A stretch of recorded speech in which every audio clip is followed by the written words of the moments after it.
I'm not gonna sit in a lazy boy rest of my life. I'm gonna try to live it like today's my last day, you know? I like to push my limits, just do crazy stuff all the time. Whitewater raft, jump out of planes, Evel Knievel shit. Stuff that could kill me, and I hope it doesn't. I'm not scared to change things. I'm not scared to try things. Do I go beyond my means every time? Yeah. I like pushing myself because that's when it becomes fun and challenge myself. If I try to get out of it, what am I gonna do? I don't know anything else.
I'm not good.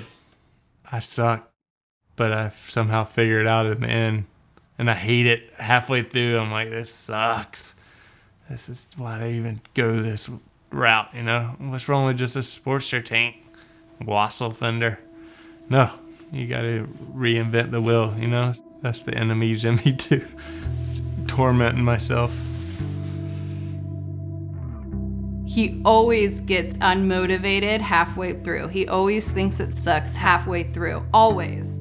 Literally, I think every bike he's ever built, he's either given up halfway, we've cried, there's been legit blood, sweat, and tears, and he's wanted to throw in the towel and give up. When push comes to shove, he has heart and he has passion. What if I was married to some lazy dude who laid on the couch or like was cool with collecting unemployment because they got to stay home all day or whatever?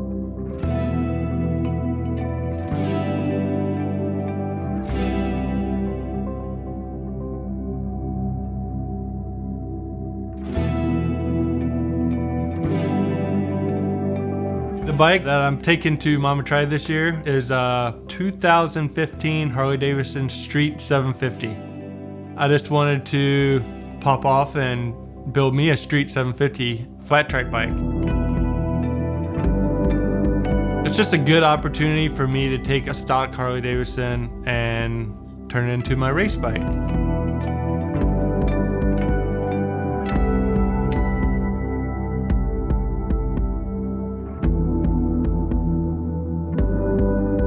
Mama Tried is an invitational-only motorcycle show in Milwaukee, Wisconsin.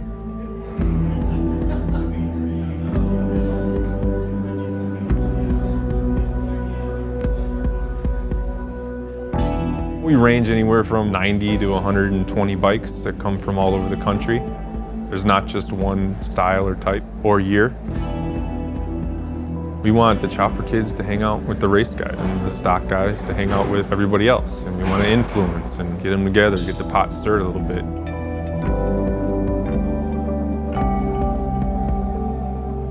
I know that Scott thinks in Mama Tried it's the best show on the whole entire planet. On Saturday, you have a really cool custom bike show. And then Friday night, we have Flat Out Friday, and it's where we race inside at the Bradley Arena on polished concrete with soda syrup laid down. There's also an ice race on Sunday morning, so we'll see if we make it through all those things in one piece. The first year was a huge success, and T-Bone is one of the first people we asked. When he said yes, everybody said yes. He carries a lot of weight in this world, and Warren was good friends with him and just said, hey man, you want to come out and do this thing? And he's like, hell yeah. So that's how it started.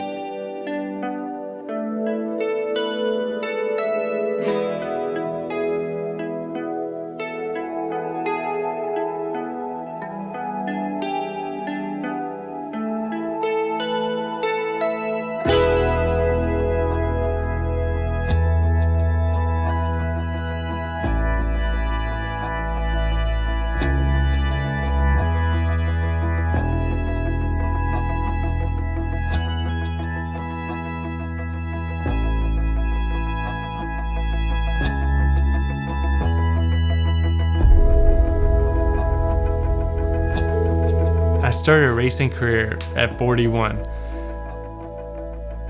They would always on Sunday go play on the ice in Lake Michigan, and that's what started my whole racing thing. You can't just go ride, you have to race. You can't just put jeans on, you have to get a noise cycles suit. Now you have a whole race team. Now you're sponsored by Harley-Davidson. Now you had to go to all these Harley-Davidson events and race. I'm 100% or nothing.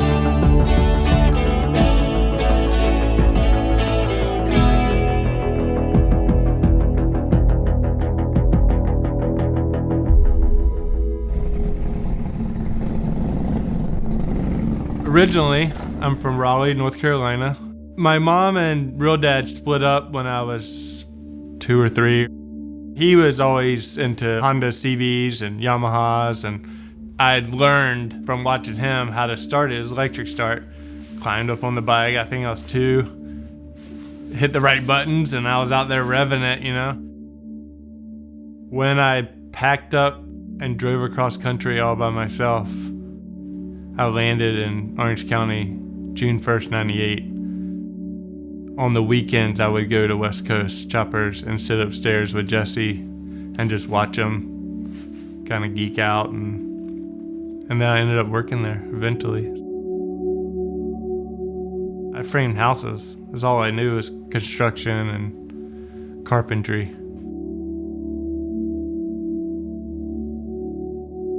Ebon's kind of a renaissance man. He's a really skilled carpenter as well as being a bitch and bike builder. When you look at his bikes from the outset, it's kind of like, okay, maybe that's a skinny bike or that adheres to one style.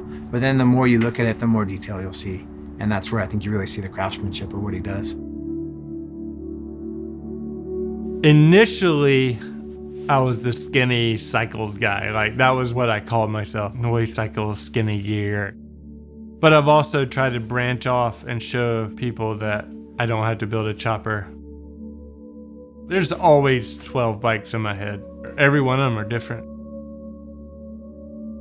So with this bike, it's stock, obviously, but far from being a race bike.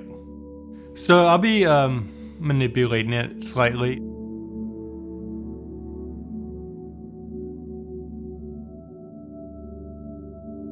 I want this thing to sit somewhere in this area. Obviously the tank's gonna be dropped down. All this is gonna be gone. And then I'm gonna slowly come down here because this is bothering me a lot. I'm used to building little choppers that have like 5 wires in it. This is like,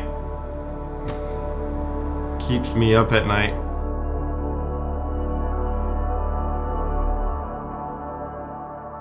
I got a lot of work ahead of me. The front end, I'm gonna run a Yamaha R6. I got paint, I got suspension, I gotta cut the frame, exhaust, bars, controls, and 3 kids and a wife. So I'll be burning the midnight oil.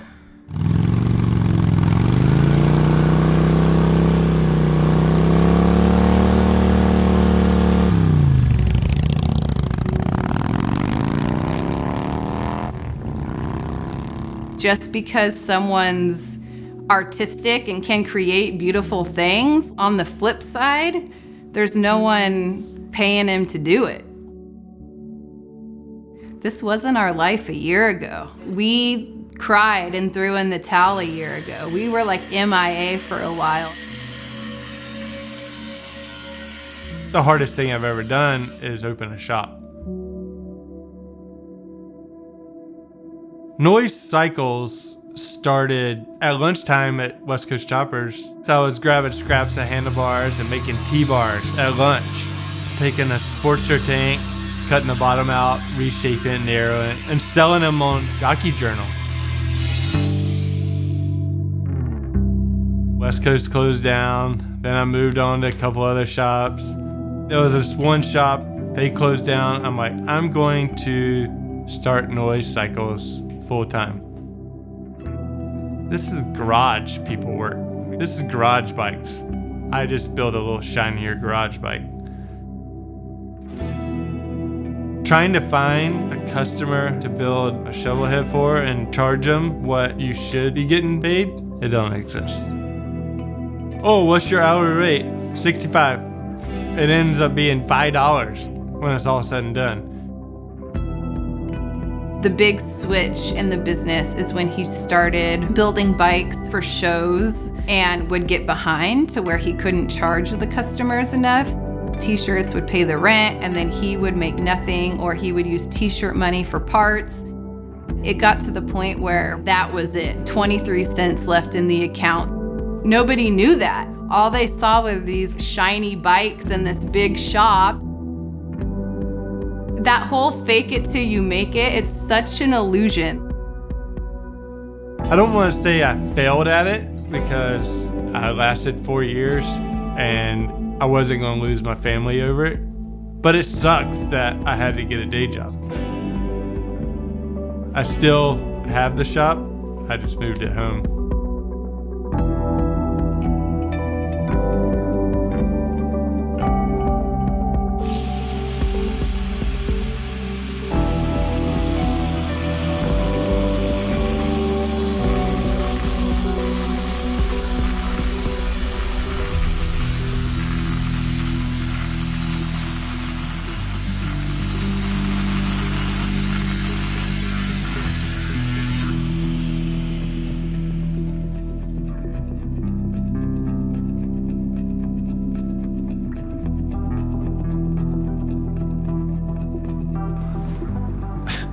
I just cut off the back of the frame. I don't know if this is the final cut.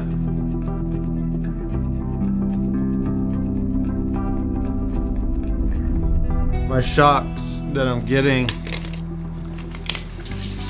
are 14 1/4. So I'm adding 1 1/4 of length, but also got to keep this somewhat stock. I'm winging it for sure. But I also wanted to handle so I can do all this stuff to make it look cool, but then it handles like shit. And I crash, and I don't like crashing. I like competing. I don't like laying on the ground trying to pick my bike up.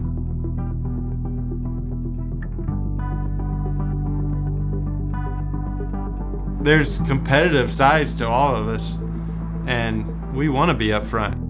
It's a good feeling. It gives me goosebumps right now. I've held the checker flag. I know what that feeling is.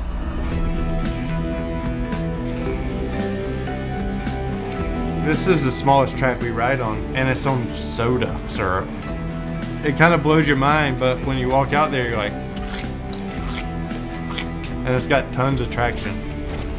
I can't wait. I just hope I can get it done.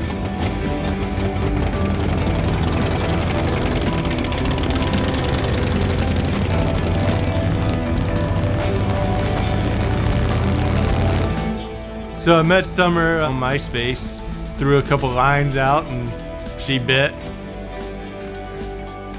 He messaged me about sushi and I totally took the bait, and he had one photo and had an accent and I was sold.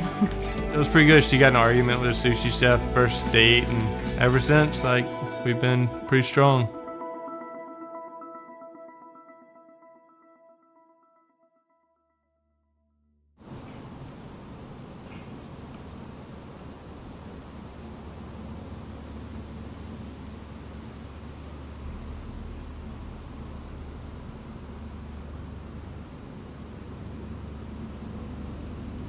His most key skill to his artistry is his metal forming right now. Some of the stuff he'll do, making a nacelle around a headlight, or the dashes that he'll make on bikes out of aluminum that are one piece, they kind of blow my mind because I know what goes into trying to make something like that, and having them turn out as finished as his do, that's legit stuff.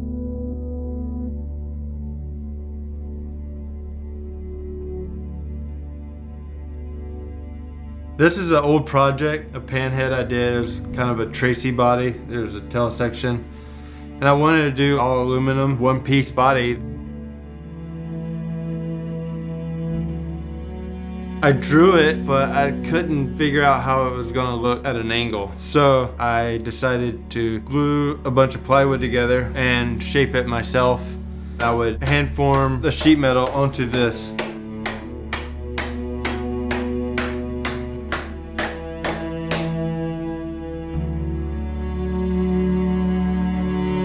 This isn't the correct way, I'm sure, for a lot of people, but it was the only way I knew that I could probably pull it off.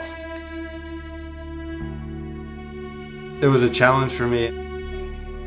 I only get better at doing things this way.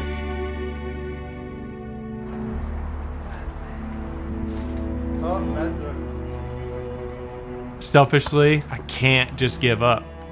I've tried, she won't let me. I'm like, F it all. I'll hang it all up. No. I always have told him in the past, there's no school for what you do. No one can teach you how to mold a piece of metal over a piece of wood to make some body kit.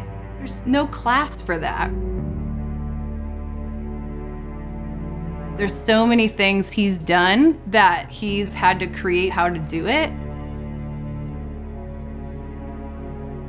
If it wasn't for her, I'd be still framing houses probably.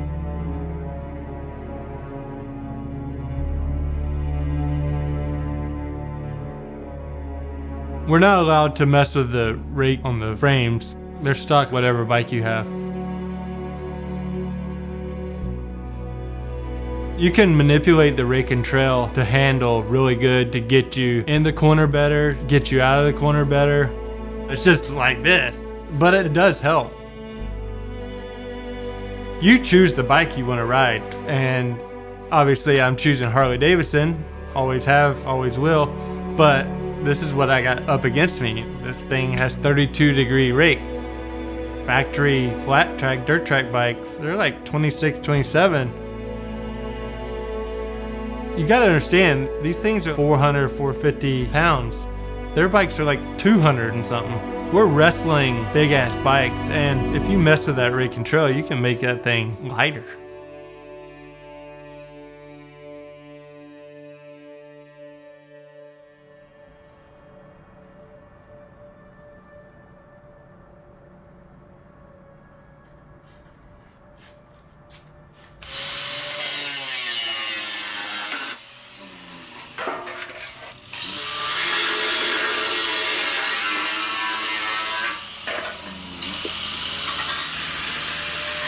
My worst accident on a motorcycle, flat track, Ventura. I remember staging. That's before you go on the track. You're like in a row, that's your heat, and you're waiting for that race to finish, and then you go out to the line. I don't remember lining up or anything. Wife was asleep. I called her up and told her I was in the hospital right when I was getting out. I'm in the hospital, but I'm leaving soon. That's probably my worst.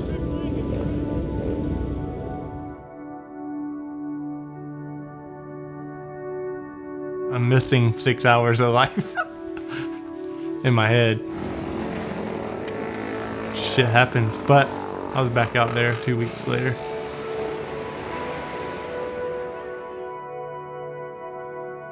You're never gonna change what's gonna happen. Freak things happen to people all the time. If something did happen to Scott, he'd be doing what he loved.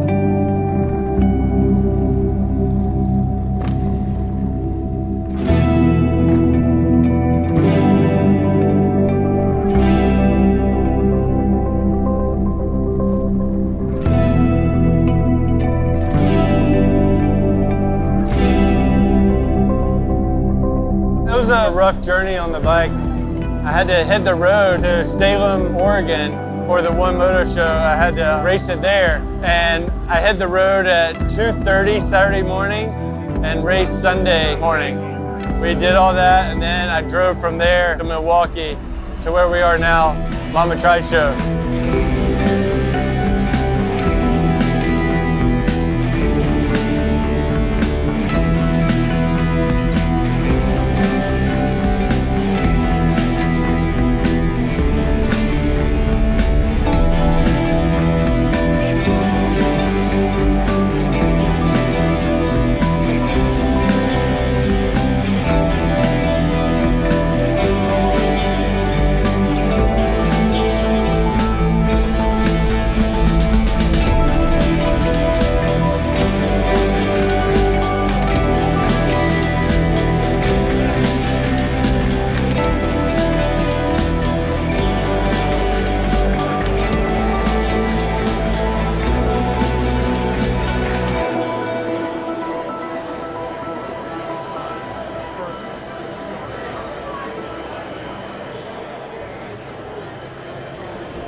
We made it. The bike's done.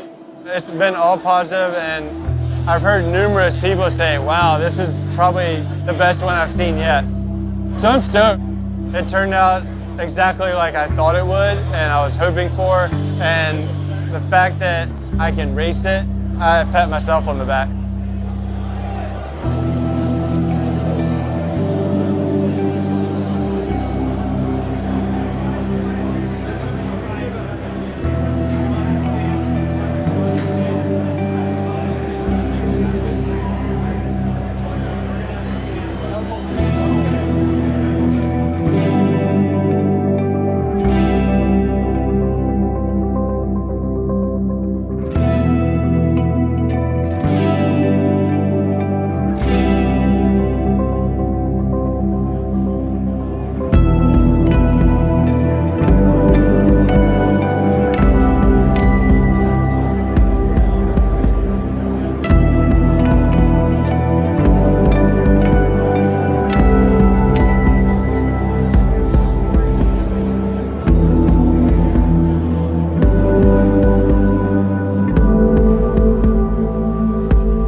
Nerves are freaking out. I'm walking down the long hallway. The heart rate's going up. You're like getting pumped. I don't know what to expect.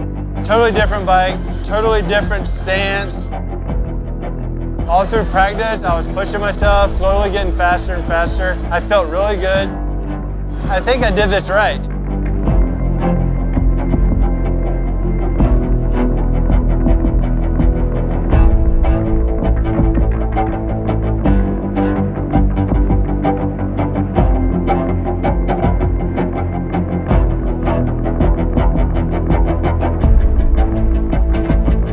Knows what the future holds for my next build with Scott.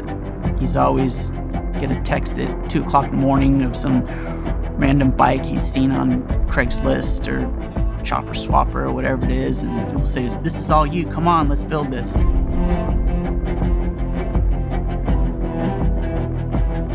I have a few bikes I'm building. I'm working on a 47 Knucklehead. I have Born Free bike, a VL swing arm with a Knucklehead motor. Shit, I'm building a Triumph unit. I'm building another flat track bike. I'm building a flathead 46 WL that I plan on doing everything not hooligan on it. I have 8 bikes in here. I have no business with 8 bikes in here. I have no business with more than 1 in here. But I don't know how to say no, and I like doing it. I'm 100% or I'm nothing.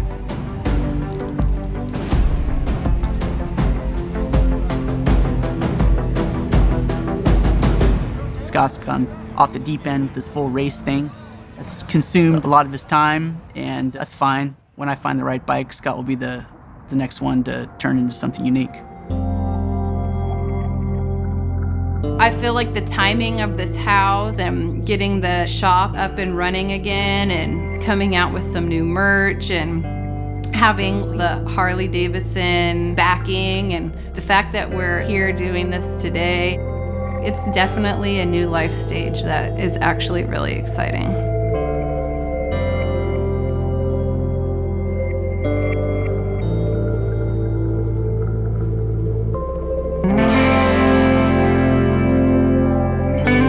I torture myself daily. I think, do I really want my kids around this? What if they follow in my footsteps? It puts so much stress on family.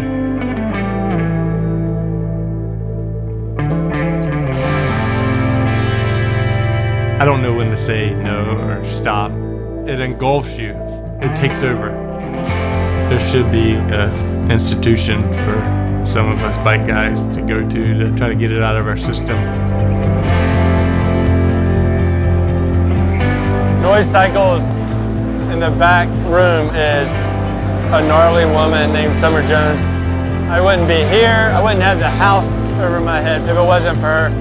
No one realizes behind the scenes that this is not possible without her, and she's rad.